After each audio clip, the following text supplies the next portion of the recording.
5 million variants at this point. So, but yoga, and the only things that I know that increase GABA activity specifically in the brain are meditation and yoga / Pilates. So,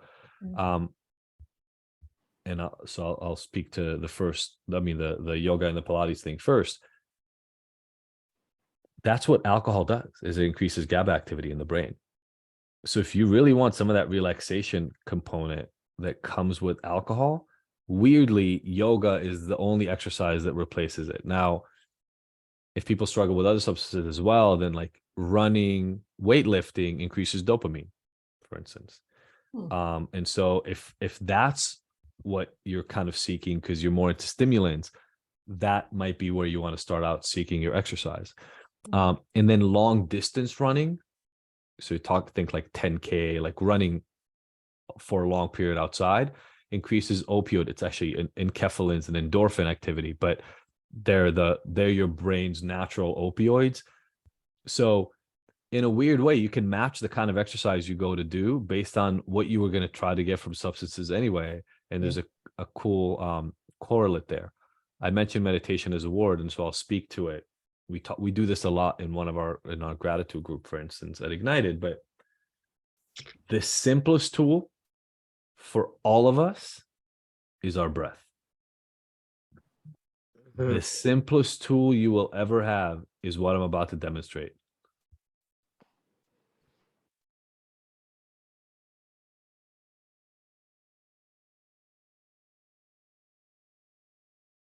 You do that 5 times, and there's the specific technique from everything that I've learned around breath work. It goes like this. Breathe in through the nose.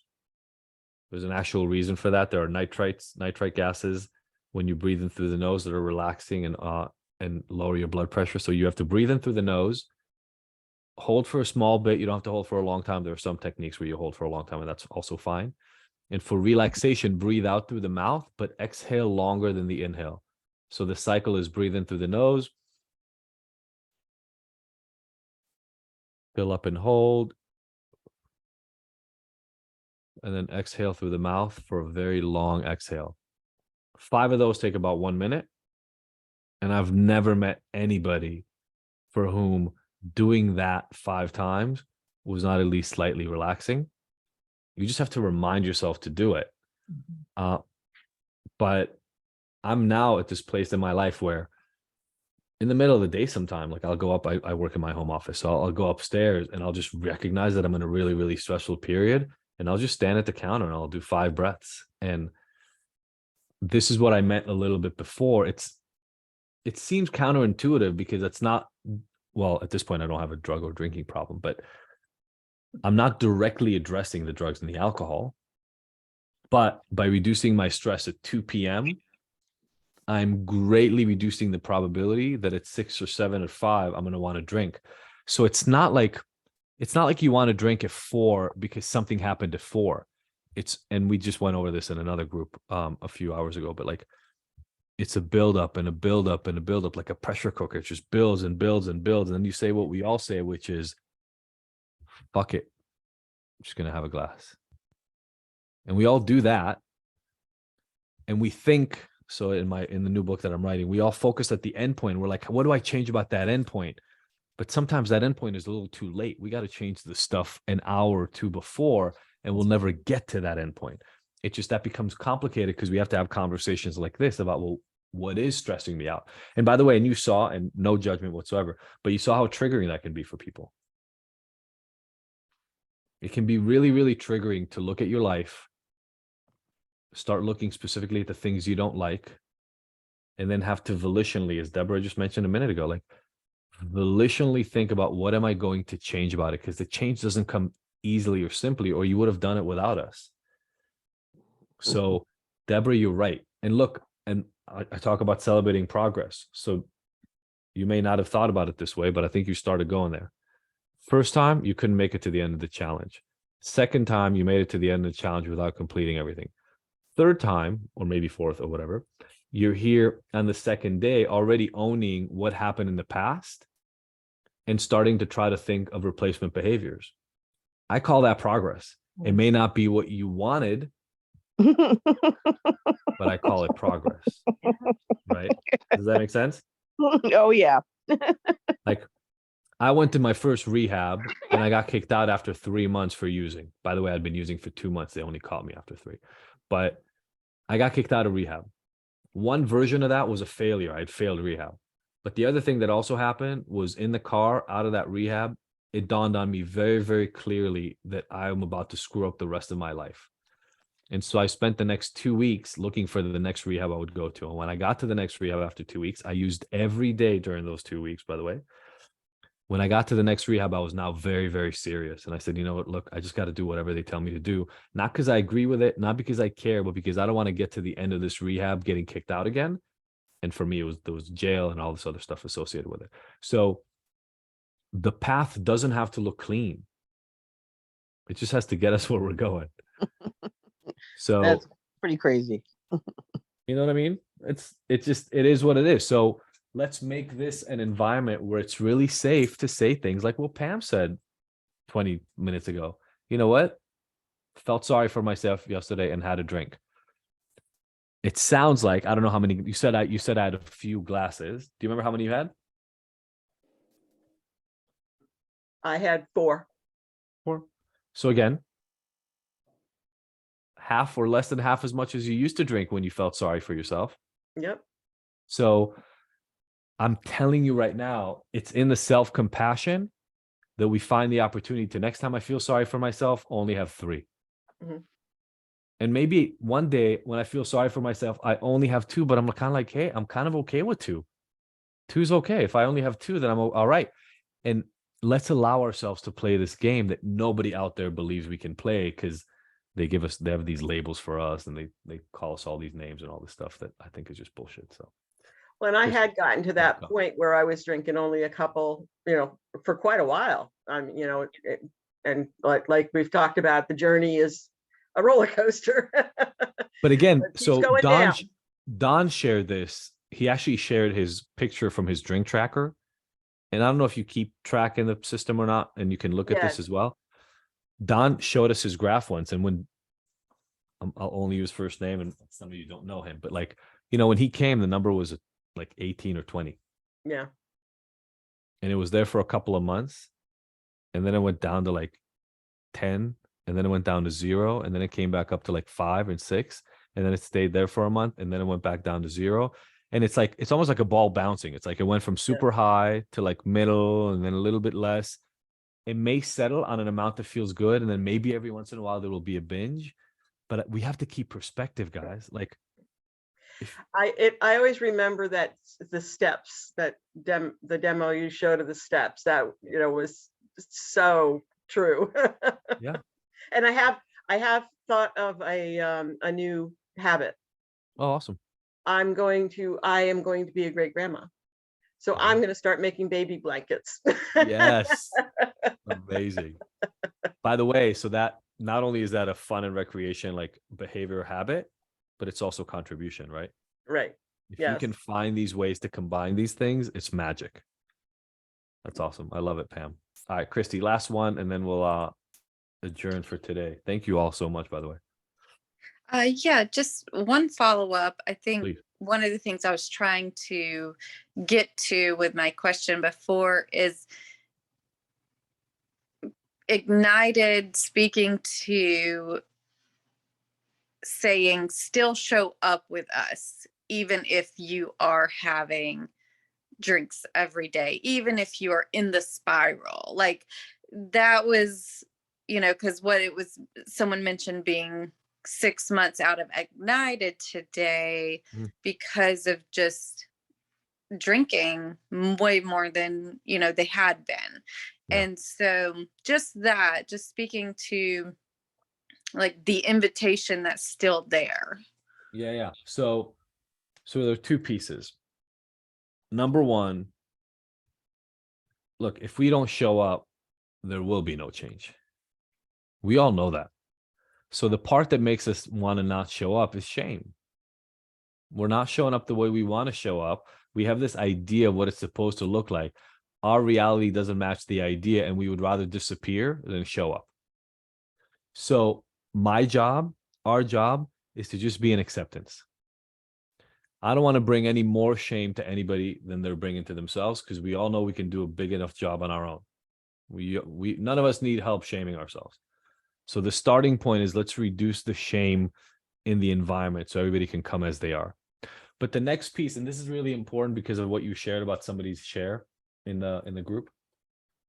And I'll just be really frank, guys. I'm 21 years into this process, right? It's 2002 that I was sober. I was sober for 3 years, and then I've been on my journey ever since. So that's 2005. So 17, 18 years on this version of my journey. The work on self never ends. It never ends. Ever. And I don't want it to end. So it's like, that's why we do these things. I mean, everybody in Ignited knows I go to groups partially because I run them and I'm there and it's my job, but partially because I need an ongoing reminder in my life of what matters and what doesn't. Because the world outside gets confusing. Money and cars and titles and girlfriends and boyfriends and holidays and you know, homes and rentals and vacations. Like it gets pretty confusing in terms of like, where am I supposed to put my attention? In the end, every once in a while, and for me pretty regularly, I just need reminders. Why am I here? What's important? Right? Yesterday I was kind of joking about this earlier, but 2023 started off with a bang for me. Like right off the bat. Half my technology wasn't working.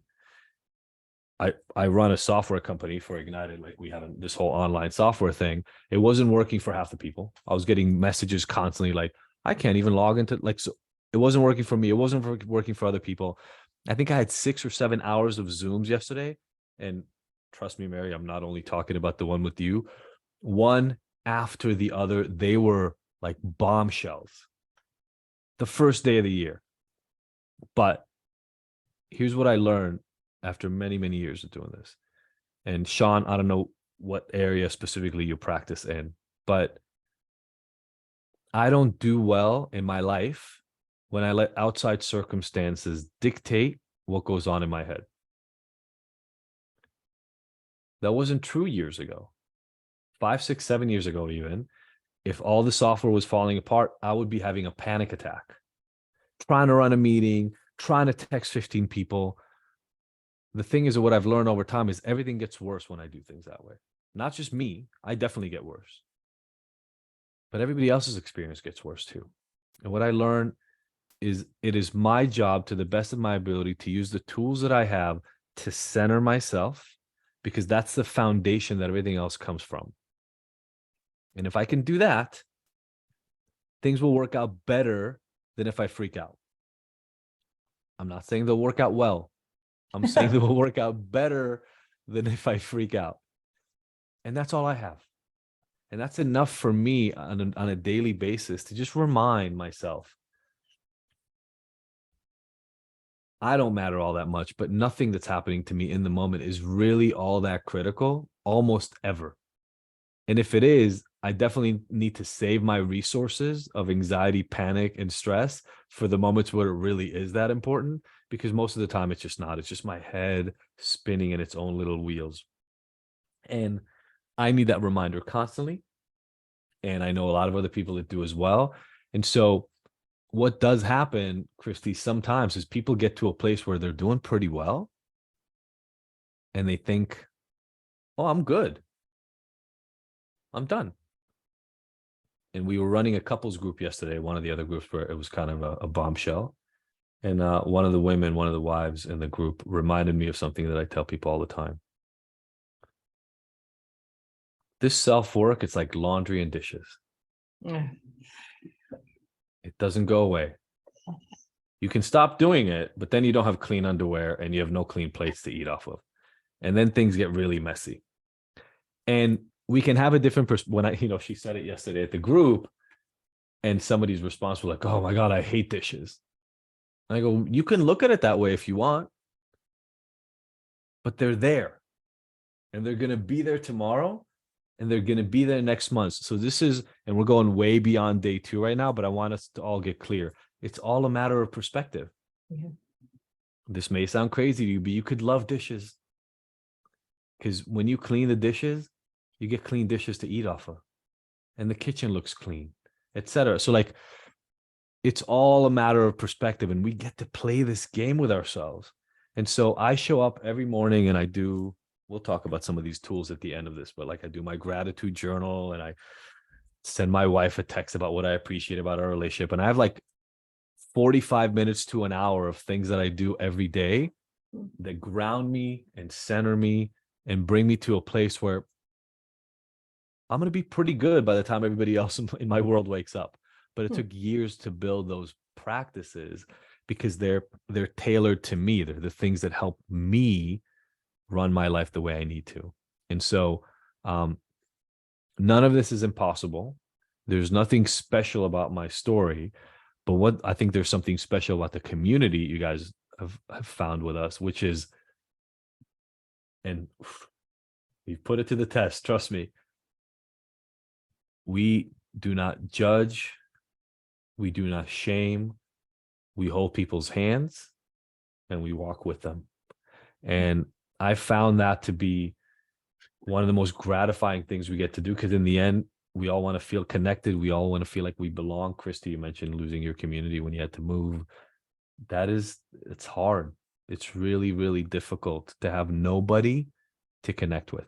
And so I really, really honor and appreciate you all showing up. I know this shows up at different times for different people. And thank you, Pam, for showing up, even though you drank. And thank you, Christy, for, just being able to speak to, what do I do? Like, how do I show up, even if it's not working out the way that I thought that it was supposed to? Hopefully Deborah's share actually helped you in saying, this is the process and the journey. And I'm so honored and glad that you're here with us on your journey. And thank you, Sean. It was great to meet you. Oh, it was wonderful. Thank you very much. Yeah. I don't think yesterday was a bombshell for our group, but No. It was that was by far my lightest group. The only thing that was a bombshell for us yesterday was I got triple booked. So I had our group.